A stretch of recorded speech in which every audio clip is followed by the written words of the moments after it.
আসসালামু আলাইকুম ওয়া রাহমাতুল্লাহি ওয়া বারাকাতুহু। মুয়ার ইসলামিক কনফারেন্স 2024-এ আপনারা যারা উপস্থিত হয়েছেন তাদের সবাইকে আমার অন্তরের অন্তঃস্থল থেকে জানাচ্ছি আন্তরিক শুভেচ্ছা এবং মুবারকবাদ। আহলান ওয়া সাহলান ওয়া মারহাবান বিকুম ফি হাযাল লিকা আত-তাইয়িব আল মুবারাক। আমরা শুরুতে আল্লাহ রাব্বুল ইজ্জা ওয়াল জালালের দরবারে শুকরিয়া জ্ঞাপন করছি, যিনি আজকে আমাদেরকে এরকম চমৎকার একটি পরিবেশে চমৎকার একটি ইসলামিক কনফারেন্সে উপস্থিত হওয়ার সুযোগ করে দিয়েছেন। আমরা সবাই পড়ছি কালিমাতুশ শুকর, আলহামদুলিল্লাহ। আল্লাহ রাব্বুল ইজ্জা ওয়াল জালালের দরবারে শুকরিয়া জ্ঞাপনের পাশাপাশি আমি আজকের প্রোগ্রামের যারা অর্গানাইজিং কমিটি তাদেরকে অন্তরের অন্তঃস্থল থেকে ধন্যবাদ জানাতে চাই, এরকম চমৎকার একটি পরিবেশ, চমৎকার একটি ভেন্যুতে এই ইসলামিক কনফারেন্সের আয়োজন করবার জন্য। সম্মানিত সুধী, আমরা এই পৃথিবীতে খুব অল্প একটা সময়ের জন্য, একটা ট্রানজিট পিরিয়ড কাটানোর জন্য বেসিকলি আমরা এই পৃথিবীতে এসেছি। আমরা কি চিরকাল এই পৃথিবীতে থাকবো বলেন তো? না, একটা ট্রানজিট পিরিয়ডে আমরা এসেছি, আবার চলে যেতে হবে। এই যে আমাদের জীবন, এই জীবনের জন্য বিপদ, আপদ, পরীক্ষা, স্ট্রাগল এটা অনিবার্য, এটা হবে। বিপদ নাই, কষ্ট নাই, আপদ নাই, অনিশ্চয়তা নাই, স্ট্রাগল নাই, এমন কি কেউ আছে এখানে?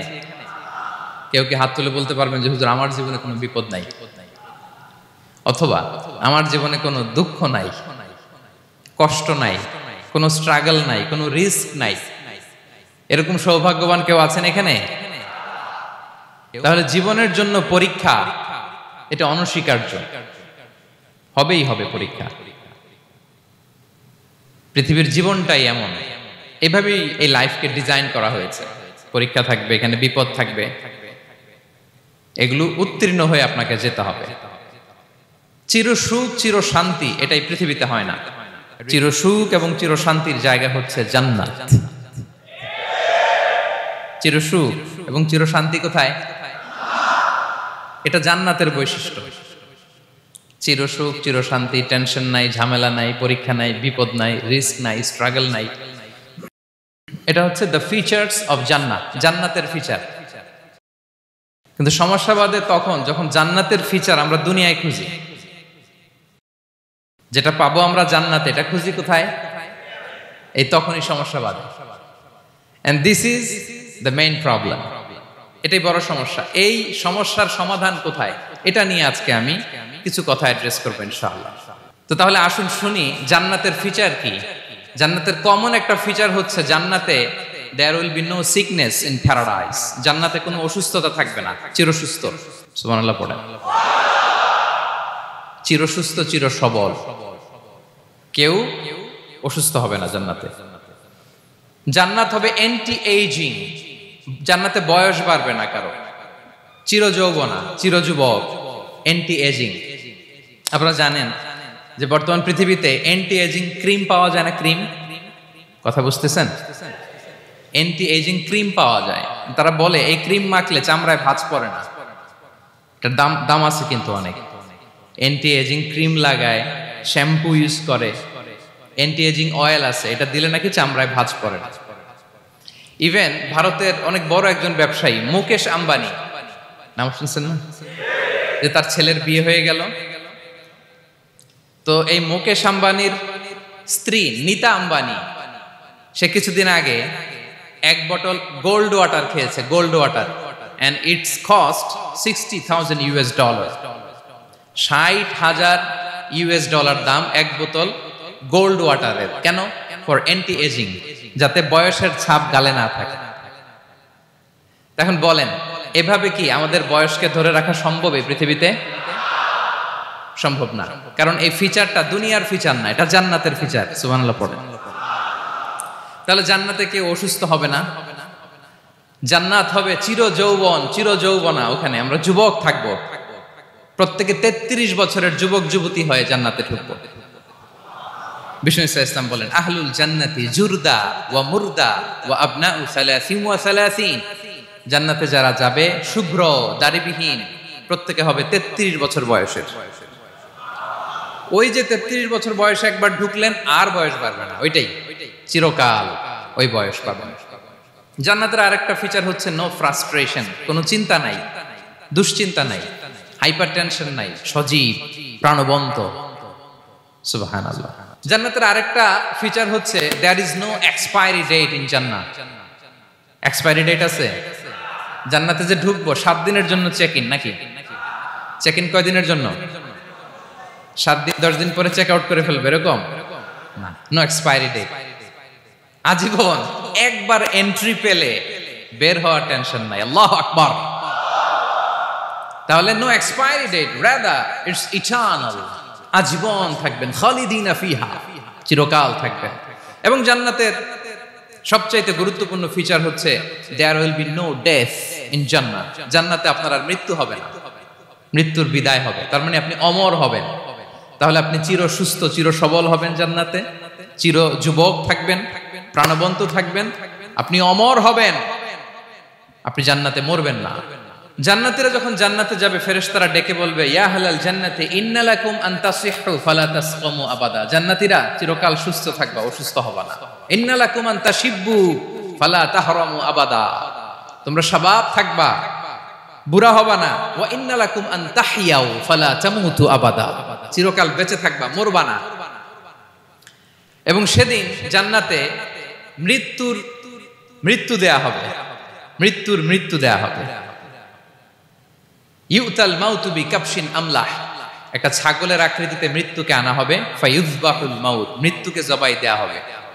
এবার জান্নাতীরা তাকিয়ে থাকবে, ফেরেশতারা বলবে, ইয়া আহলাল জান্নাতি খুলুদুন ফালা মাউত, হে জান্নাতীরা চিরকাল এই জান্নাতে থাকবে। তাহলে জান্নাতের ফিচার পাইছেন? এখন কোন বোকা যদি এই ফিচার দুনিয়ায় খোঁজে পাবে? পাবে না, কারণ দুনিয়ার ফিচার আলাদা। দুনিয়ার ফিচার কি? এই দুনিয়াতে বিপদ আসবে, কষ্ট আছে দুনিয়াতে, হতাশা আছে, ভয় আছে, অসুস্থতা আছে, বার্ধক্য আছে, এবং এই দুনিয়ার একটা এক্সপায়ারি ডেট আছে, আছে না? দ্য ডে ইউ ডাই, যেদিন আপনি মারা যাবেন, এটা আপনার এক্সপায়ারি ডেট, চলে যেতে হবে, চলে যেতে হবে। এই পৃথিবীতে মৃত্যুর অস্তিত্ব আছে, সবকিছু থমকে দিয়ে, আপনাকে চমকে দিয়ে মৃত্যু চলে আসবে, ঠিক কিনা বলেন? তাহলে এগুলো হচ্ছে দুনিয়ার ফিচার। এই দুনিয়াতে বিপদ আপদ, কষ্ট, ঝুঁকি, স্ট্রাগল, বার্ধক্য, অসুস্থতা, এগুলো নিয়ে আমাদেরকে টিকে থাকতে হয়। এটা দুনিয়ার ফিচার, মিলায় ফেললে হবে না। জান্নাতের ফিচার একটা, দুনিয়ার ফিচার আরেকটা। দুনিয়াতে কষ্ট থাকবে, বিপদ আপদ থাকবে। এই দুনিয়ার ফিচারটা আল্লাহ তাআলা কোরআনের একটা আয়াতে খুব চমৎকার ভাবে উল্লেখ করেছেন, সেটা দিয়েই আমি আলোচনা শুরু করেছি। আল্লাহ তাআলা ইরশাদ করছেন, ওয়ালা নাবলুওয়ান্নাকুম বিশাইইম মিনাল খাউফি ওয়াল জুই ওয়া নাকসিম মিনাল আমওয়ালি ওয়াল আনফুসি ওয়াস সামারাত ওয়া বাশশিরিস সাবিরিন। আল্লাহ তাআলা বলছেন, অবশ্যই অবশ্যই আমি তোমাদেরকে পরীক্ষা করব, ভয় দিয়ে, ক্ষুধা দিয়ে, সম্পদের ঘাটতি দিয়ে, আতঙ্ক দিয়ে, প্রাণনাশ দিয়ে, ফল ফসলের হানি দিয়ে পরীক্ষা করব। কিন্তু এই পরীক্ষায় যারা উত্তীর্ণ হবে, যারা সবর ইখতিয়ার করবে, ওয়াবাশশিরিস সাবিরিন, ধৈর্যশীলদের জন্যই হচ্ছে সুসংবাদ। আলহামদুলিল্লাহ পড়ে। তাহলে সম্মানিত সুধী, আমরা বুঝতে পারলাম এই পৃথিবীর ফিচার হচ্ছে এখানে বিপদ থাকবে, বিপদ ছাড়া কেউ থাকবে না। স্ট্রাগল থাকবে, কষ্ট থাকবে, ঝুঁকি থাকবে, রিস্ক থাকবে, এবং নানা ধরনের বিপদ আপদ দিয়ে আল্লাহ তাআলা আমাদেরকে পরীক্ষা করবেন। এটা মাস্ট, এটা আমাদের মাইন্ডসেটে নিয়ে নিতে হবে, মাইন্ডসেটে এটা ক্লিয়ার থাকতে হবে। চিরসুখ চিরশান্তি এই দুনিয়াতে মিলবে, কোথায় মিলবে তাহলে? এটা তাহলে বিপদ আসবেই, আপদ আসবেই, পরীক্ষা থাকবেই আমাদের জীবনে। তবে ইন্টারেস্টিংলি মজার বিষয় হচ্ছে পরীক্ষাটা এক একজনের এক এক রকম। পুরো পৃথিবীটা একটা পরীক্ষা ক্ষেত্র, কিন্তু কারো প্রশ্নপত্রের সাথে কারো প্রশ্নপত্রের কোনো মিল নাই। সুবহানাল্লাহ। আমার পরীক্ষা একরকম, আপনার পরীক্ষা আরেক রকম, ওই ভাইয়ের পরীক্ষা আরেক রকম, ওনারটা আরেক রকম। সবাই পরীক্ষার্থী, সবাই পরীক্ষার্থী, কিন্তু কারো প্রশ্নপত্রের সাথে কারো প্রশ্নপত্রের কোনো মিল নাই।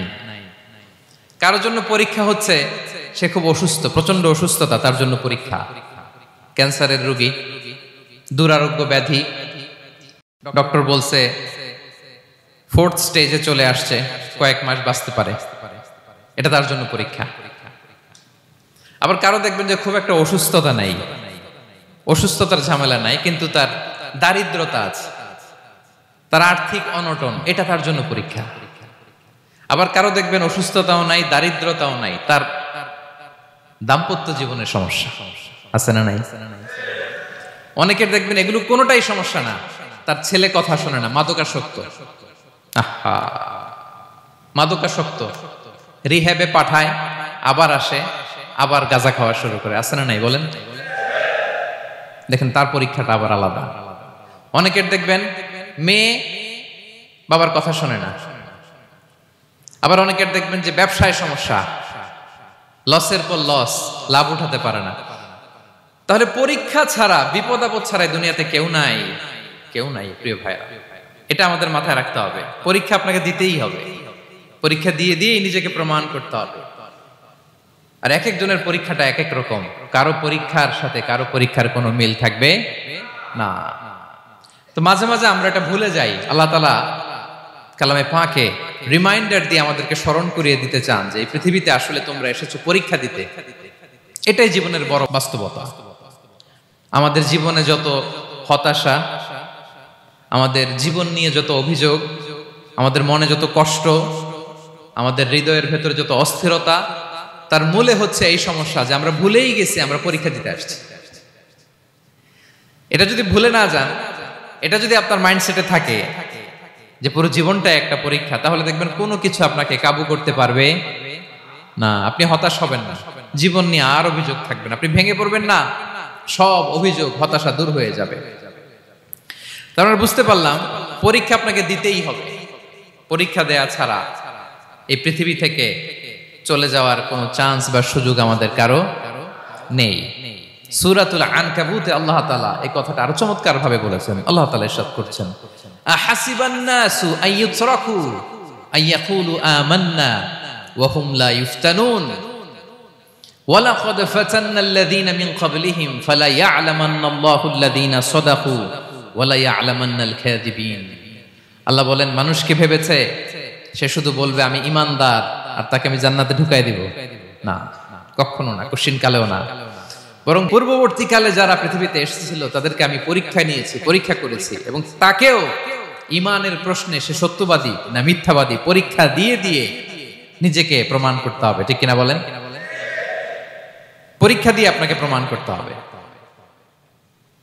এবং এই পরীক্ষার ব্যাপারটা, এটা যে শুধু আমরা সাধারণ মানুষ আমাদের জীবনে দুঃখ বিপদ পরীক্ষা এমনটা না। এই পৃথিবীর সবচাইতে শ্রেষ্ঠ মানুষ যারা ছিলেন তাদেরকে আল্লাহ পরীক্ষা নিয়েছেন। বলেন তো এই পৃথিবীতে সবচাইতে শ্রেষ্ঠতম মানুষ কারা? সবচাইতে শ্রেষ্ঠ ভালো মানুষ কারা ছিল পৃথিবীতে? বলেন তো নবীরা। আওয়াজ করে বলেন তো কারা? তো বলেন তো নবীদের জীবনে পরীক্ষা ছিল কি ছিল না? হ্যাঁ ছিল। বেশি না কম? বিষ্ণু ইসলামকে জিজ্ঞাসা করা হলো, আইয়ুন নাসি আশাদ্দু বালাআন ইয়া রাসূলুল্লাহ, হে আল্লাহর রাসূল এই পৃথিবীতে কাদের জীবনে পরীক্ষা বেশি? বিষ্ণু ইসলাম বললেন, আল আম্বিয়া, নবীদের জীবনে। আল আম্বিয়া সুম্মাল আমসাল ফাল আমসাল, সবচাইতে জীবনে পরীক্ষার সম্মুখীন সবচাইতে বেশি হয়েছেন নবীরা। তারপরে নবীদের পরবর্তী অবস্থান যাদের, সিদ্দিকিন যারা, সোহাদা যারা, সলিহিন যারা, আল্লাহওয়ালা যারা, তাদের জীবনে পরীক্ষা বেশি। ইউবতালার রাজুলু আলা হাসাবি দীনি, ব্যক্তির দিনদারি যত বেশি তার জীবনে আল্লাহর পরীক্ষাও তত বেশি। আপনি আল্লাহওয়ালা হবেন, আপনার জীবনে পরীক্ষাও অনেক বেশি। এজন্য ইমানদার হওয়া যেমনি মর্যাদার, ইমানদারের জীবনে পরীক্ষাও হবে অনেক বেশি। এবং পরীক্ষা যত বড়, খেয়াল রাখতে হবে, মন খারাপ করার কোনো সুযোগ নেই। পরীক্ষা যার জীবনে যত বড়, সেটাতে সফল হতে পারলে ওটার প্রতিদানও বড়। পরীক্ষা যত বড়, এটাতে সাকসেস হইতে পারলে এটার রিওয়ার্ডও তত বড়। বিষ্ণু ইসলাম বলেন, ইযামুল জাযাই মাআ ইযামিল বালা, বালা যত বড় জাযাও তত বড়, প্রতিদানও তত বড়। আপনারা নবীদের জীবনে যদি খেয়াল করেন, দেখবেন যেই নবীর জীবনে পরীক্ষা যত বেশি, সেই নবীর জীবনে সফলতাও তত বেশি। সাইয়েদনা ইব্রাহিম আলাইহিস সালামের কথাটা একটু খেয়াল করেন তো, বলেন তো ওনার জীবনের পরীক্ষা কেমন ছিল, বেশি না কম? ওনার জীবনের পরীক্ষা থেকেই তো আমরা এই শব্দটা ব্যবহার করি, আমরা বলি অগ্নি পরীক্ষা। কি বলি? মানে আগুনে নিক্ষেপ করা হয়েছে সাইয়েদনা ইব্রাহিম আলাইহিস সালামকে, তাও স্বাভাবিকভাবে না, উলঙ্গ করে, ন্যাকেট করে ওনাকে অপমানিত করবার জন্য ওনার গায়ের জামা কাপড় খুলে উলঙ্গ অবস্থায় আল্লাহর খলিল সাইয়েদনা ইব্রাহিম আলাইহিস সালামকে অগ্নিকুণ্ডে নিক্ষেপ করা হয়েছিল। এরকম এক্সপিরিয়েন্স এই অডিটোরিয়ামের ভেতরে আমাদের কখনো হয়েছে? তাইলে সাধারণ মানুষের জীবনের পরীক্ষা আর নবীদের জীবনের পরীক্ষার মধ্যে পার্থক্য আছে না নাই? ওই পরীক্ষায় উনি পাশ করে ফেললেন। ৮৬ বছর পর্যন্ত আল্লাহর কাছে দোয়া করলেন, আল্লাহ আমাকে একটা নেককার সন্তান দাও। আল্লাহ সন্তান দেয় না। ৮৬ বছর পরে আল্লাহ তাআলা সাইয়েদনা ইব্রাহিম আলাইহিস সালাম এবং হাজারের ঘরকে উজালা করে সন্তান দিলেন। সাইয়েদনা ইসমাঈল আলাইহিস সালাম পৃথিবীতে আসলেন কত বছর বয়সে? ৮৬ বছর বয়সের এখানে কেউ আছেন? হ্যাঁ, আছি আমরা? কেউ নাই। ৮৬ বছর বয়সে প্রথম সন্তান পেয়েছে। তাদের ঘরকে উজালা করে আল্লাহর নবী সাইয়েদনা ইসমাঈল আলাইহিস সালাম আসলেন। এবার আল্লাহ বললেন, যাও স্ত্রীকে আর এই কলিজার টুকরা সন্তানকে, থাকো তো প্যালেস্টাইনে, প্যালেস্টাইন থেকে ১৫০০ কিলোমিটার দূর, দ্য ব্যারেন ল্যান্ড, ওই মক্কার ধুধুমরু প্রান্তরে রেখে আস, যেখানে কেউ নাই, মানুষ নাই, গাছ নাই, পাখি নাই, পানি নাই, যাও রেখে আস। আচ্ছা বলেন তো, ৮৬ বছর পরে যে লোকটা সন্তান পেল, বুঝে শুনে উত্তর দিয়েন, ৮৬ বছর পরে যে লোকটাকে আল্লাহ তাআলা সন্তান দিল, তার হৃদয়ে ওই সন্তানের জন্য মায়া বেশি না কম? এমনি তো আমাদের প্রথম সন্তানের হিস্ট্রিটা একটু খেয়াল করেন তো। প্রথম আমাদের যে মেয়ে হয়েছিল বা যাদের ছেলে হয়েছিল, তার প্রতি আদর, সোহাগ, দরদ, ভালোবাসা, আল্লাহ কত ছিল। আর ৮৬ বছর বয়স আল্লাহ তাআলা ওনাকে সন্তান দিলেন, দিয়ে বললেন, যাও হাজারকে আর ইসমাঈলকে মক্কার ধুধুমরু প্রান্তরে রেখে আস। আল্লাহ তাআলা বলতে দেরি, চলে যেতে দেরি নাই, মুহূর্তে উনি রওনা হয়ে গেলেন। সুবহানাল্লাহ পড়বেন না? রেখে আসলেন মক্কার ধুধুমরু প্রান্তরে।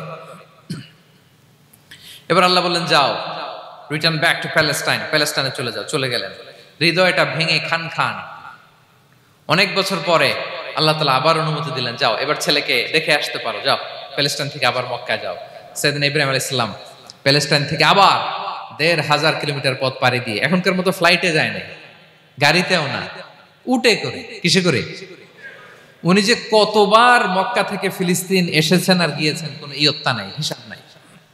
গেলেন, এবার ছেলেটা হাঁটতে পারে, দৌড়াতে পারে, একটু একটু কথা বলতে পারে, আব্বু আব্বু ডাকতে পারে।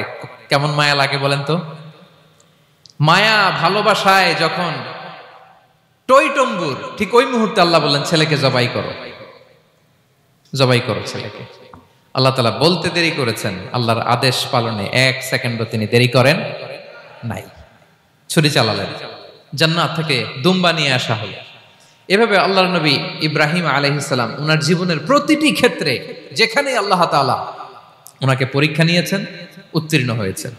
এবং দেখেন ওনাকে আল্লাহ তাআলা কি উপহার দিলেন? আল্লাহ তাআলা ওনাকে খলিলুল্লাহ উপাধি দিলেন, আল্লাহর বন্ধু। সুবহানাল্লাহ বলেন। আল্লাহ তাআলা বলছেন, ওয়া ইযিবতালা ইব্রাহিম রাব্বুহু বিকালিমাতিন ফাআতাম্মাহুন ক্বালা ইন্নী জাঈলুকা লিন-নাসি ইমামা। আল্লাহ অনেকগুলো পরীক্ষা নিয়েছিলেন সাইয়েদনা ইব্রাহিম আলাইহিস সালাম, প্রতিটা পরীক্ষায় সাকসেসফুলি পাস করেছেন, গোল্ডেন এ প্লাস। আল্লাহ বলেন, ইন্নী জাঈলুকা লিন-নাসি ইমামা, I'm gonna make you the leader for the entire human being. I'm gonna appoint you as a leader for the entire universe. গোটা বিশ্বের জন্য, গোটা মানবতার জন্য আমি তোমাকে লিডার বানায় দিলাম। ইযামুল জাযাই মা'a ইযামিল বালা। পরীক্ষা যত বড়, ওই পরীক্ষায় পাশ করলে ওইটার ফলাফল ও প্রতিদানও বড়। তাহলে দেখেন প্রিয় ভাইরা, সাইয়েদনা ইব্রাহিম আলাইহিস সালামের জীবনে পরীক্ষার কোনো শেষ ছিল না। আমি আপনি কোথায়? আল্লাহর খলিলের জীবনে যদি এত পরীক্ষা থাকতে পারে, আমি আপনি কোথায় বলেন তো? এবার বলেন, সাইয়েদনা মূসা আলাইহিস সালাম, ওনার জীবনে তো কোনো পরীক্ষার ছিল না। হ্যাঁ, গুণে শেষ করতে পারবেন? জন্মটাই তো হয়েছে পরীক্ষার মধ্য দিয়ে। মিশরের ছেলে সন্তান হইলেই ফেরাউন বলছে জবাই করো। ওনার মা এরকম সিন্ধুকে করে ভাসায় দিলেন নীল নদীতে। আল্লাহু আকবার, কি একটা রোমাঞ্চকর পরিস্থিতির মধ্য দিয়ে আল্লাহ তাআলা ওনাকে বাঁচালেন। সুবহানাল্লাহ, জন্মই হয়েছে পরীক্ষার মধ্যে দিয়ে। বড় হইলেন, ফেরাউনের ভয়ে দেশ ত্যাগ করলেন, মিশর থেকে মাদিয়ান। আবার আল্লাহর আদেশে যখন ফিরে আসলেন, আবার ফেরাউনের সাথে তর্ক বিতর্ক, যুদ্ধ। একটা রাত আল্লাহ নবী মুসা আলাইহিস সালাম শান্তি মতো মিশরে ঘুমাতে পারে নাই। একটা রাত, শেষ পর্যন্ত এই ফেরাউন মুসা আলাইহিস সালামকে ধাওয়া করেছে। ফেরাউনের ধ্বংসের আগ পর্যন্ত সে মুসা আলাইহিস সালামকে ধাওয়া করেছে।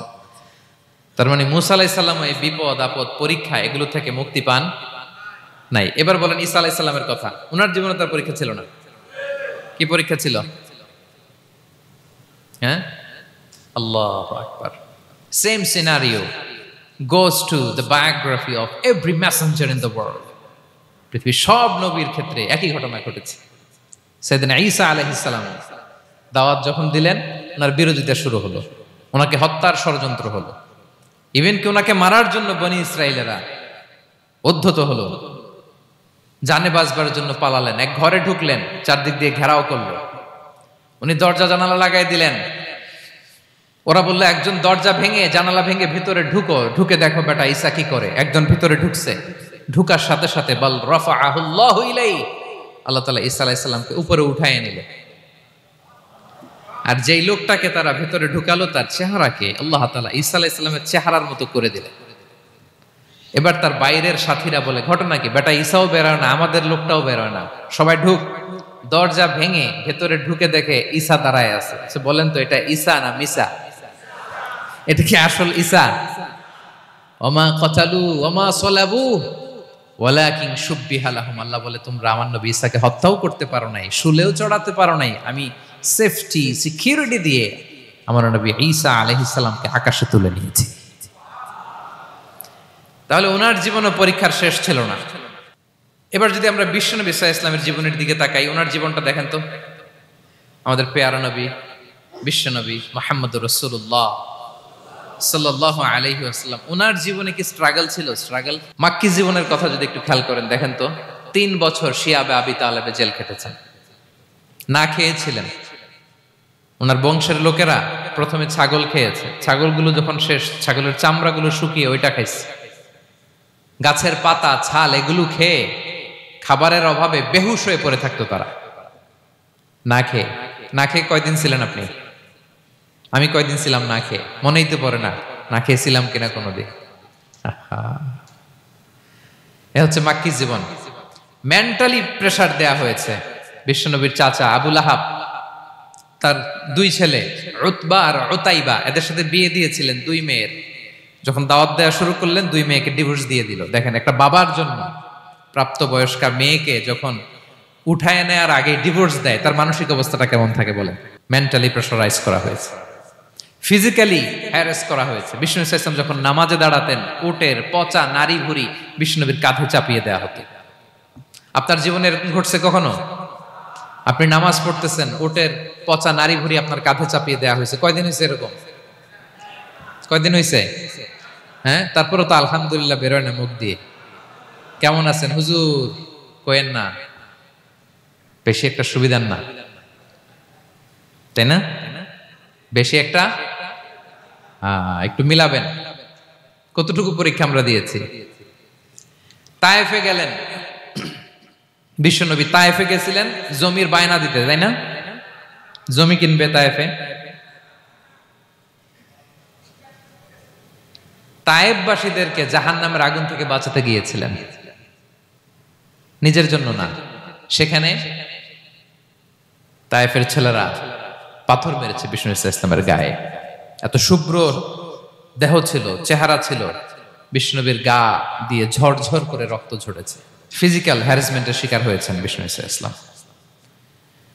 যখন যেদিন বিষ্ণু ইসলামকে হত্যার ষড়যন্ত্র করা হলো, আল্লাহ তাআলার আদেশে তিনি মক্কা থেকে মদিনায় হিজরত করলেন। মদিনাতে যে একটা রাত, 7ম হিজরির আগ পর্যন্ত শান্তিতে ঘুমাতে পারেন নাই। 3 দিকে 3 ইহুদি বসতি, বনু কাইনুকা, বনু নদীর, বনু কুরাইজা। খাওয়ার মধ্যে বিষ মিশিয়ে দেয়া হয়েছিল বিষ্ণু ইসলামের। বাজুর, খাসির বাজুর রান পছন্দ করতেন।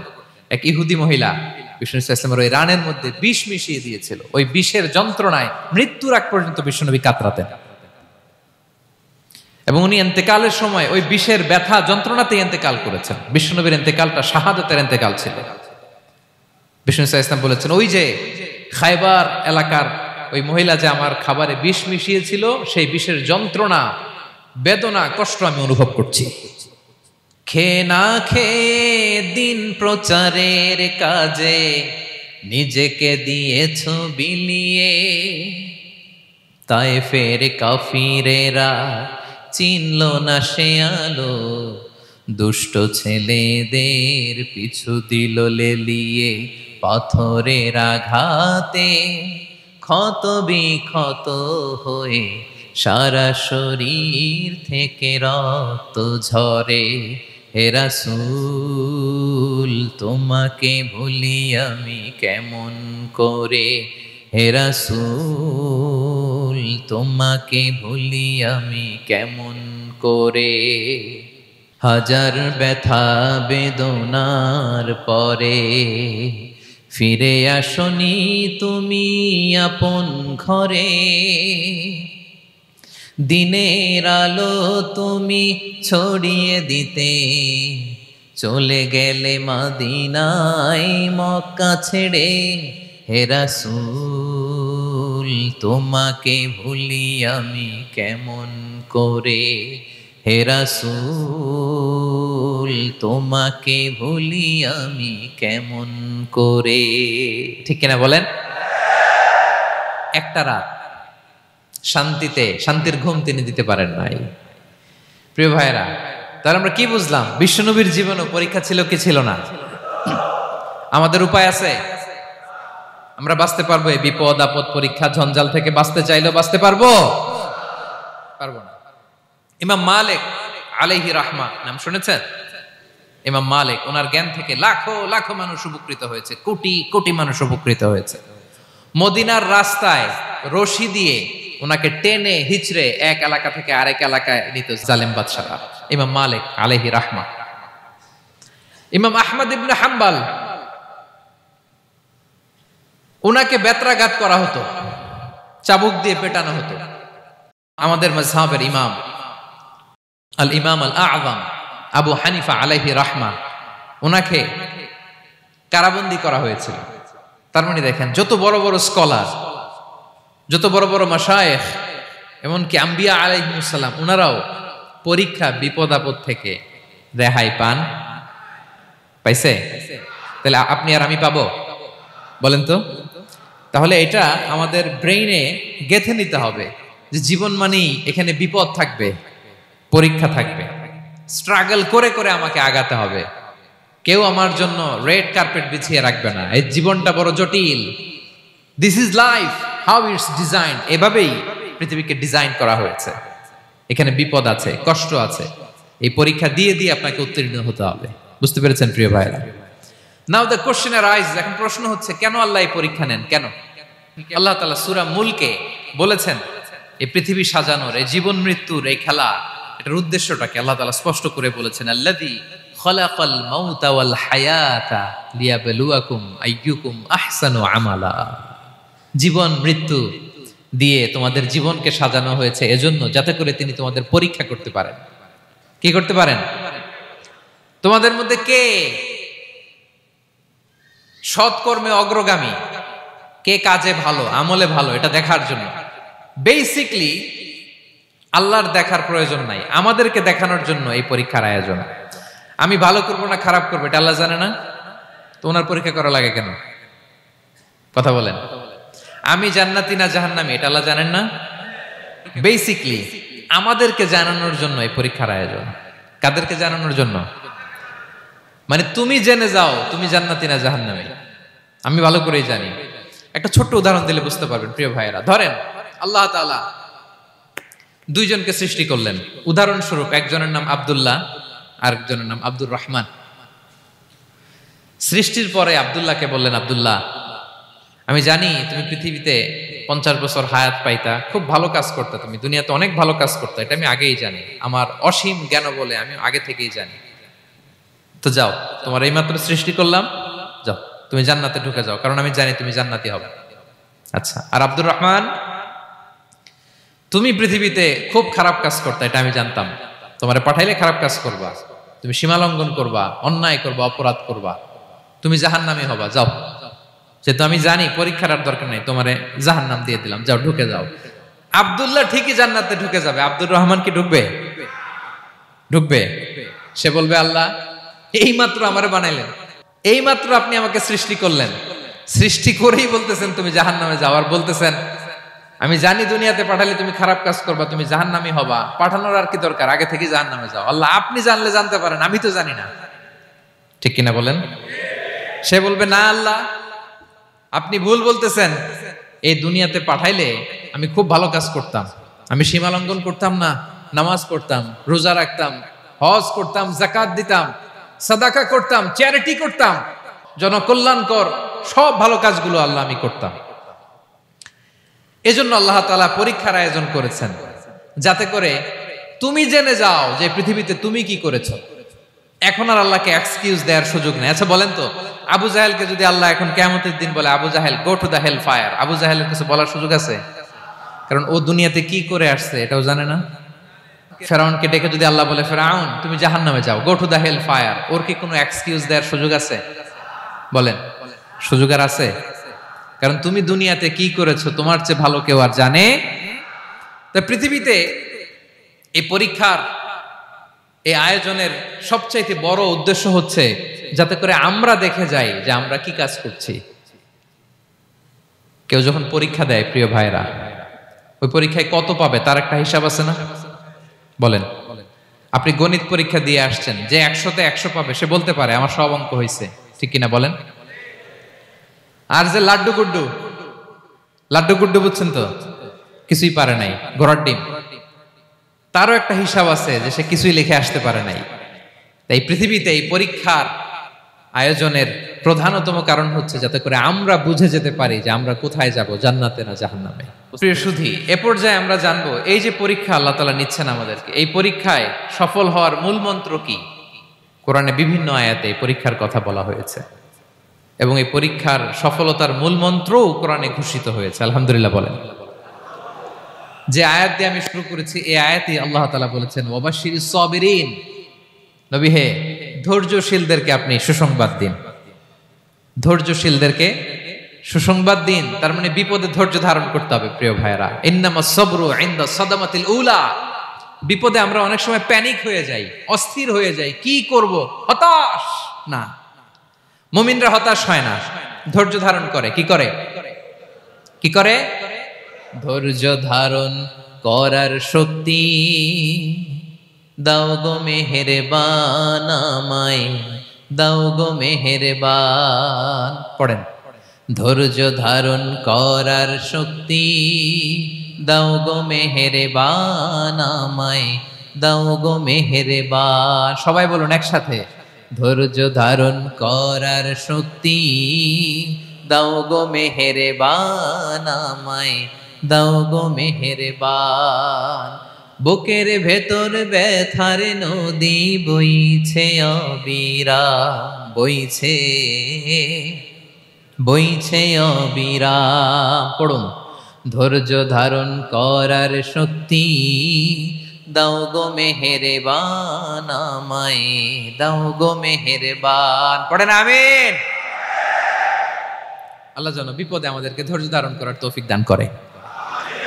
প্রিয় ভাইয়েরা, ধৈর্য এটা এমন একটা গাছ যে গাছের সারা গায়ে কাটা, কিন্তু এই গাছের ফলটা বড় সুস্বাদু।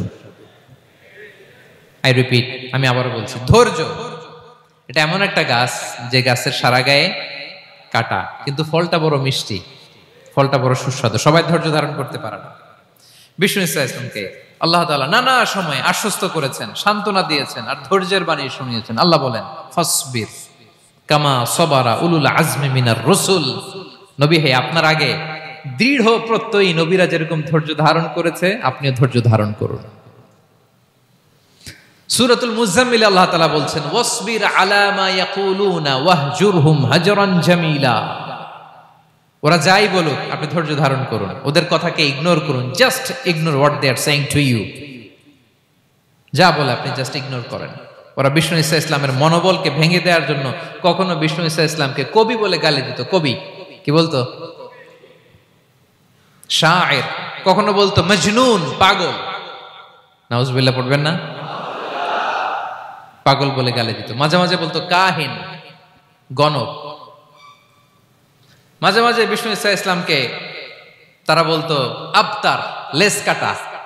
মুহাম্মদ, তোমার ছেলে নাই, তোমার বংশ নির্বংশ হয়ে গেছে, তোমার নাম নেয়ার মতো কেউ নাই। আহা, কপাল পোড়া। গোটা বিশ্বব্যাপী বিষ্ণু ঈসা ইসলামের সুনাম সুখ্যাতি ছড়িয়ে দিয়েছে কে? আকাশ বাতাস মাড়িয়ে, সাত আকাশ ছাড়িয়ে আল্লাহর আরশ পর্যন্ত আল্লাহ তাআলা বিষ্ণু নবীর সুনাম সুখ্যাতিকে সুউচ্চ করেছেন। ঠিক কিনা বলেন? ইগনোর করুন। আপনাকে কবি বলে, গণক বলে, আপনাকে পাগল বলে, আপনাকে লেসকাটা বলে, জাস্ট ইগনোর দেন। বর্তমান সময়েও নানা ধরনের ট্যাগ আমাদেরকেও দেয় কি দেয় না বলেন? দেয়। আমাদেরকে কি বলে? মৌলবাদী বলে, বলে বলে ওই যে রাজাকার বলে। রাজাকার রাজাকার খেলার দিন শেষ। মন মতো হইলে মুক্তিযোদ্ধা, মন মতো না হইলে রাজাকার, এই দিন শেষ। ওই দিন আর নাই। এই কার্ড দিয়ে আর খেলার দিন নাই। এগুলো মানুষ আর খায় না এখন, এগুলো গিলে না আর। সাধারণ মানুষ বড্ড সচেতন। দেখেন, কালের বিবর্তনে, সময়ের আবর্তনে একই পরিক্রমা আমাদেরকেও ট্যাগিং করে। আমাদেরকে মৌলবাদী বলে, ব্যাকডেটেড বলে, রাজাকার বলে, জঙ্গি বলে, যুদ্ধাপরাধী বলে। আছে না এরকম? ওয়াসবির আলা মা ইয়াকুলুন, নিজের সাথে মিলায় নেন। যা বলে ধৈর্য ধারণ করো। ওয়াহজুরহুম হাজরান জামিলা, জাস্ট ইগনোর দেন, ভালোভাবে ইগনোর করেন, খালাস, সালাম দিয়ে কেটে পড়েন। তাহলে প্রিয় ভাইরা, এই বিপদ আপদ আমাদের পিছু ছাড়বে না, পিছু ছাড়বে না। নবীদের পিছু ছাড়ে নাই, আমরা কোথায়? আমরা আর কি? বিপদ আমাদেরকে ধৈর্য ধারণ করতে হবে, মনোবল হারাইলে হবে না।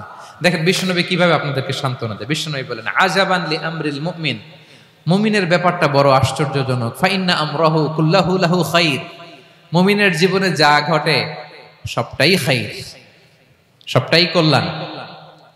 ইন আসাবাতহু সাররাউ শাকারা ফাকানা খাইরাল্লাহ ওয়া ইন আসাবাতহু দাররাউ সাবারা ফাকানা খাইরাল্লাহ।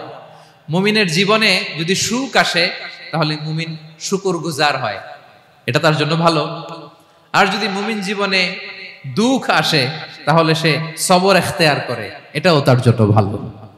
সুবহানাল্লাহ। তাহলে দেখেন, আমরা হয় সুখে থাকি নয় দুঃখে থাকি, ঠিক কিনা বলেন? তাহলে সুখের সময় আমরা শুকর করি, কি করি? শুকরগুজার হই। শুকরিয়া করাও একটা ইবাদত, শুকরিয়া করাও কি? আর দুঃখের সময় আমরা সবর করি, সবর করাটাও একটা। তাহলে আমাদের পুরো জীবনটাই ইবাদত, পুরো জীবনটাই। সুখের সময় শুকর আর দুঃখের সময় সবর। আওয়াজ করে বলেন, সুখের সময় শুকর আর দুঃখের সময়। এই দুই ইবাদত মুমিন জীবনে চলমান, কন্টিনিউয়াস, একটা উইন উইন সিচুয়েশন। কি বলেন? উইন উইন হয়ে গেল না? যেই পরিস্থিতিতেই থাকে আমাদের জন্য লাভ। আল্লাহু আকবার। তাহলে প্রিয় ভাইরা, এটাই জীবনের বাস্তবতা। সবর আমাদেরকে ইখতিয়ার করতে হবে, হতাশ হওয়া যাবে না। অনেকে আমরা অল্পতে হতাশ হই। এই যে আমরা ধৈর্য ধারণ করছি, এর ফল পাচ্ছি না। দীর্ঘ দেড় দশক ধরে ধৈর্য ধারণ করছেন না আপনারা? এখন মুক্তি, স্বাধীনতা, বিজয় এনে দিয়েছে কে? ধৈর্য ধারণ করুন। ধৈর্যের যে ফলাফল, এটা বড় মিষ্টি। ধৈর্য এমন একটা গাছ, এই গাছের সারা গায়ে কাটা, কিন্তু এর ফলটা বড় সুস্বাদু, এর ফলটা বড় মিষ্টি। ধৈর্য ধারণ করার অভ্যাস করতে হবে প্রিয় ভাইরা। মুমিন হতাশ হয় না, হাল ছেড়ে দেয় না। মুমিন ভরসা রাখে একজনের উপর, তিনি কে? লা তাইআসু মির রাউহিল্লাহ ইন্নাহু লা ইয়াইআসু মির রাউহিল্লাহি ইল্লাল কওমুল কাফিরুন। আল্লাহর রহ থেকে, রহম থেকে নিরাশ হয়ে যাও না। কাফির ছাড়া, অকৃতজ্ঞ ছাড়া কেউ আল্লাহর রহ থেকে, আশা থেকে নিরাশ হয় না। শয়তানের সবচেয়ে বড় মিশন হলো আমাদেরকে হতাশ বানানো। এটা খেয়াল রাখবেন। শয়তানের সবচাইতে বড় মিশন কি? আমাদেরকে হতাশ করে দেয়া। হতাশ বানাইতে পারলে সে সাকসেসফুল, খুশি। কিন্তু আমরা এত সহজে হতাশ হই না, আমরা নিরাশ হই না, আমরা বিপদে হাল ছেড়ে দেই না।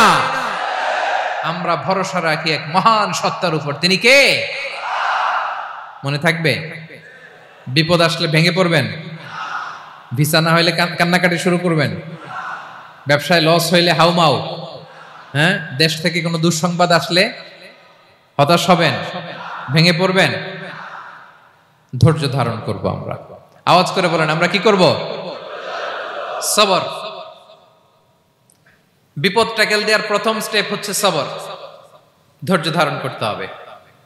অবশ্যই সাবিরিন, ধৈর্যশীলদেরকে সুসংবাদ দাও। বিপদ থেকে বাঁচার দ্বিতীয় স্টেপ হচ্ছে এই বিপদ থেকে উত্তরণের চেষ্টা করতে হবে। কন্টিনিউয়াস প্রচেষ্টা চালিয়ে যেতে হবে। ওয়াল্লাযীনা জাহাদু ফিনা লানাহদিয়ান্নাহুম সুবুলানা, যারা আমার রাস্তায় চেষ্টা করে, প্রচেষ্টা করে, স্ট্রাগল করে, তাদেরকে আমি পথ দেখিয়ে দেই, সুবুল দেখিয়ে দেই, ওয়ে আউট দেখায় দেই, এক্সিট দেখায় দেই। কোথাও আটকাবেন না আপনি, আপনাকে এক্সিট দেখায় দিবে কে? মালয়েশিয়াতে কেলুয়ার বলে না? কেলুয়ার কি বলে চেনেন? কেলুয়ার মানে কি? এক্সিট। এক্সিট পেয়ে যাবেন, আটকাবেন না আপনি জীবনে কোথাও। 3 নাম্বার, আল্লাহর উপর তাওয়াক্কুল করতে হবে বিপদ আসলে। ওমাইয়া তাওয়াক্কাল আলাল্লাহি ফাহুয়া হাসবুহ, আল্লাহর উপর যে তাওয়াক্কুল করে আল্লাহই তার জন্য যথেষ্ট হয়ে যায়। তাহলে বিপদে প্রিয় ভাইয়ের আমরা প্যানিক হব না, ধৈর্য ধারণ করব, বিপদ থেকে উত্তরণের সর্বোচ্চ প্রচেষ্টা চালিয়ে যাব, আর ভরসা রাখবো একজনের উপর, তিনি কে? আর বিপদ আসলে এটাকে নেগেটিভলি নেবেন না সব সময়। বিপদ আপদ এটা অনেক পজিটিভ ভালো জিনিস আমাদের জীবনে বয়ে নিয়ে আসে।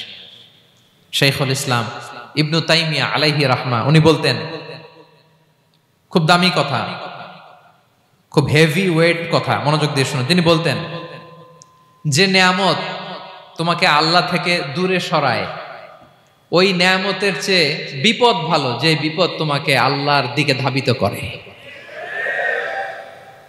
আই রিপিট, আমি আবারও বলি, যে নাজ নেয়ামত তোমাকে আল্লাহ থেকে দূরে সরিয়ে দেয়, সে নাজ নেয়ামতের চেয়ে ওই বিপদ আপদ ভালো যেই বিপদ আপদ তোমাকে আল্লাহর কাছে টেনে নেয়। তাহলে বিপদ আপদ আসলে আপনি হতাশ হবেন? আর কখনো দুঃখ করবেন?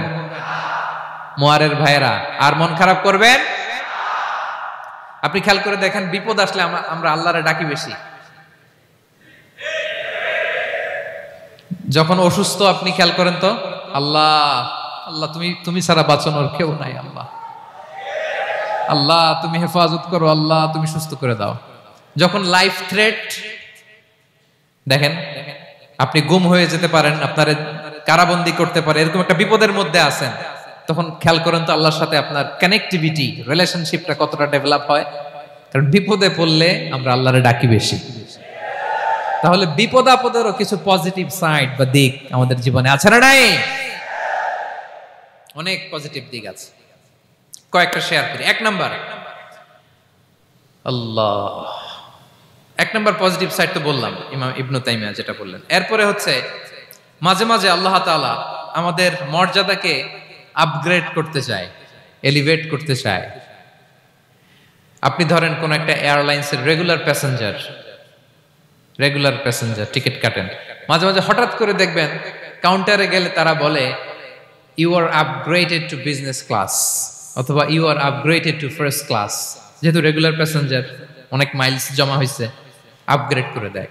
তো আল্লাহ তাআলা মাঝে মাঝে চায় তিনি আমাদের মর্যাদাকে, র্যাঙ্ক এটাকে আপগ্রেড করবেন, কিন্তু আমার যে আমল আখলাকের অবস্থা, ওইটা দিয়ে ওই আপগ্রেড র্যাঙ্কে যাওয়ার সুযোগ নাই। বুঝতেছেন কথা? আল্লাহ চায় আমার লেভেল একটু আপ করতে, কিন্তু আমার আমলের যে অবস্থা, এতে আমি ওখানে যাই না। তখন আল্লাহ কিছু বিপদ আপদ দিয়ে, পরীক্ষা দিয়ে বান্দাকে টেস্ট করে। ওই পরীক্ষায় যদি উত্তীর্ণ হন, সাথে সাথে আল্লাহ তাআলা আপনার লেভেল বা র্যাঙ্ক আপগ্রেড করে দেয়। সুবহানাল্লাহ পড়বেন না? তাহলে লাভ না লস? আওয়াজ করে বলেন, লাভ না লস? মুমিন জীবনের সব লাভ।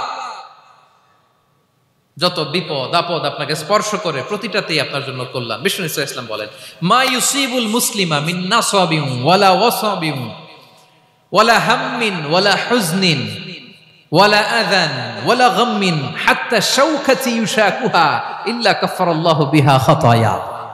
আপনার জীবনে যত দুঃখ, যত যন্ত্রণা, যত টেনশন, যত অ্যাংজাইটি, যত ইনজুরি, এমনকি গোলাপ ফুল পাড়তে যে ওখানে যে কাঁটা বাঁধছে, বড়ই খেতে যে বড়ই গাছে ওঠার পর যে একটা কাঁটা বিঁধছে আপনার হাতে, এর কারণে আল্লাহ তাআলা আপনার গুনাহ মাফ করে দেয়। সুবহানাল্লাহ। তাহলে বিপদ আপদ দিয়ে আল্লাহ বান্দার মর্যাদাকে আপগ্রেড করে। বিপদ আপদে ফেলে আল্লাহ তাআলা বান্দার পাপ মোচন করে। বিপদ আপদ দিয়ে আল্লাহ তাআলা বান্দার শাস্তি মওকুফ করে। এমন পাপ করছেন এটার জন্য শাস্তি বরাদ্দ হয়ে গেছে, কিন্তু আল্লাহ তাআলা ওই শাস্তি থেকে মাঝে মাঝে আপনাকে বাঁচাতে চায়, তখন কিছু বিপদ দিয়ে বান্দারে পরীক্ষা করে। উত্তীর্ণ হলেই আল্লাহ তাআলা ওই শাস্তিকে মওকুফ করে দেয়। তাহলে আসুন সামারি করি, পুরো আলোচনাটার সামারি করি। এক নম্বর সামারি হচ্ছে বিপদ আপদ, পরীক্ষা, স্ট্রাগল, কষ্ট, এটা সুন্নাতুল্লাহি ফিদ দুনিয়া। এই দুনিয়ায় আল্লাহর সুন্নাত, এর বাইরে কেউ যেতে পারে না, ইভেন নট দ্য মেসেঞ্জার্স, নবীরাও। আজকের আলোচনায় শুনছেন না নবীদের জীবন দিয়ে কি গেছে, ups and downs, test and trial, নবীরাও না। তাহলে এটা আমাদের মাইন্ডসেটের সাথে সেট আপ করে নিতে হবে যে অতীতে, বর্তমানে, ভবিষ্যতে বিপদ আপদ মুক্ত এই পৃথিবীতে কেউ থাকবে না। পারবেন? হ্যাঁ, এটা মাইন্ডসেটে নিয়ে নিতে হবে যে এটাই জীবন, বিপদ আপদ দিয়ে আল্লাহ পরীক্ষা করবেন। এটাই পৃথিবী। চির সুখ চির শান্তি এই পৃথিবীতে খুঁজলেই পাওয়া যায় না। শুরুতে বলছিলাম না, চির সুখ চির শান্তি। বলেন তো এটা কি দুনিয়ার ফিচার না জান্নাতের ফিচার? জান্নাতের ফিচার দুনিয়ায় খুঁজলে পাওয়া যাবে? যাবে না। তাহলে আজকের আলোচনার এক নাম্বার লেসন হচ্ছে বিপদ আপদ এটা সুন্নাতুল্লাহি ফিদ দুনিয়া।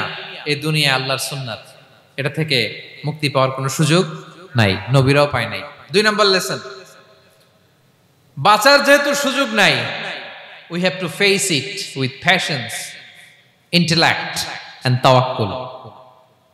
বিপদে অস্থির হওয়া যাবে না, এটাকে ফেস করতে হবে উইথ পেশেন্স, ধৈর্যের সাথে। বিপদ আমরা মোকাবেলা করব কিসের সাথে? ধৈর্য। প্যানিক হবেন না, অস্থির হবেন না, ধৈর্য ধারণ করবেন। উইথ ইন্টেলেক্ট, আল্লাহর দেয়া আপনার ইন্টেলেক্ট খাটিয়ে এই বিপদ উত্তরণের সর্বান্তকরণের চেষ্টা প্রচেষ্টা আপনার চালায় যেতে হবে। আর সবশেষে আত-তাওয়াক্কুল আলাল্লাহ, ডিপেন্ডিং অন আল্লাহ, ভরসা করব কার উপর? আল্লাহর উপর। পারা যাবে তো? আচ্ছা, দুইটা লেসন গেল। তিন নাম্বার লেসন হচ্ছে আমাদের ছেলে মেয়েদেরকে we have to educate our child regarding the test and trial in this দুনিয়া। দুনিয়ার এই বিপদ আপদের ব্যাপারে আমাদের ছেলে মেয়েদেরকে শেখাতে হবে, বুঝাতে হবে। ওরা ছোট মানুষ তো, অস্থির হয়ে যায়। আব্বু আমার সাথে কেন এমন হয়? আমারই শুধু পেন্সিল চুরি হয়, আমারই শুধু এটা হয়, আমি পরীক্ষায় খারাপ করি, আমি ব্যথা পাই, আমার এই আমার সেই। ছোট মানুষ তো বুঝে না। ওরা বুঝাইতে হবে যে বাবা, this is the essence of life, এটাই জীবন। এটাই কি এই লাইফ হ্যাকস গুলো তাদেরকে শেখাইতে হবে। ডোন্ট বি প্যানিক, প্যানিক হওয়া যাবে না। This is how life is design, এটাই জীবন। বিপদ আপদ আসবে, এটাকে মেনে নিতে হবে, ছেলে মেয়েদেরকে শিখাইতে হবে, তাহলে তারাও প্যানিক হবে না। পারবেন তো ইনশাআল্লাহ? আচ্ছা, 4 নাম্বার লেসন হচ্ছে যেটা আমরা জানলাম, এই বিপদ আপদ সবসময় আমাদের জন্য খারাপ না। সামটাইমস ইট ব্রিংস খায়ের for us if dealt properly. ঠিক মতো বিপদকে ডিল করতে পারলে এটা আসলে আমার জন্য আখেরে কল্যাণই বয়ে নিয়ে আসে। কি বলেন, তাই না? কল্যাণ বয়ে নিয়ে আসে। সব শেষ কথা হলো আমরা যেন এই বিপদগুলোকে প্রপারলি ডিল করতে পারি, আমরা যেন সবর ইখতিয়ার করতে পারি। আল্লাহর কাছে চাইতে হবে, দোয়া করতে হবে, কারণ তৌফিক দেওয়ার মালিক কে? আল্লাহর কাছে যেন আমরা কায়মনোবাক্যে প্রার্থনা করতে পারি, আল্লাহ এই বিপদকে যেন আমরা ডিল করতে পারি উইথ সাবর, উইথ ইন্টেলেক্ট, উইথ তাওয়াক্কুল। আসল হাতিয়ার হচ্ছে এটা, দোয়া। আল্লাহর কাছে চাইবেন, মনোযোগের সাথে চাইবেন, আন্তরিকতার সাথে চাইবেন। উদুল্লাহ ওয়া আনতুম মুকিনুনা বিল ইজাবা। বিষ্ণু বলেন এমন ভাবে চাও যেন তুমি অনেকটা কনফার্ম যে তোমার দোয়া আল্লাহ কবুল করবেনই, এমন ভাবে চাও। অনেকে রোবোটিক দোয়া করে। রোবোটিক দোয়া মানে দোয়ার মধ্যে প্রাণ নাই, ধ্যান নাই, মন নাই, আগ্রহ নাই, ভালোবাসা নাই। ওই দোয়া আল্লাহ কবুল করে না। মনোযোগ দিয়ে চাইতে হবে, চাওয়ার মতো। তাহলে আল্লাহ তাআলার পক্ষ থেকে তৌফিক পাওয়া যাবে। পারা যাবে তো ইনশাআল্লাহ। আল্লাহ তাআলা আমাদের সবাইকে বিপদে আপদে ধৈর্য ধারণ করার তৌফিক দান করুক। নবীরা তাদের জীবনে যেভাবে স্ট্রাগল, আপস এন্ড ডাউনস, বিপদগুলোকে, টেস্ট এন্ড ট্রায়ালগুলোকে ডিল করেছে, আমরা যেন সেভাবে ডিল করতে পারি, আল্লাহ তৌফিক দান করুক।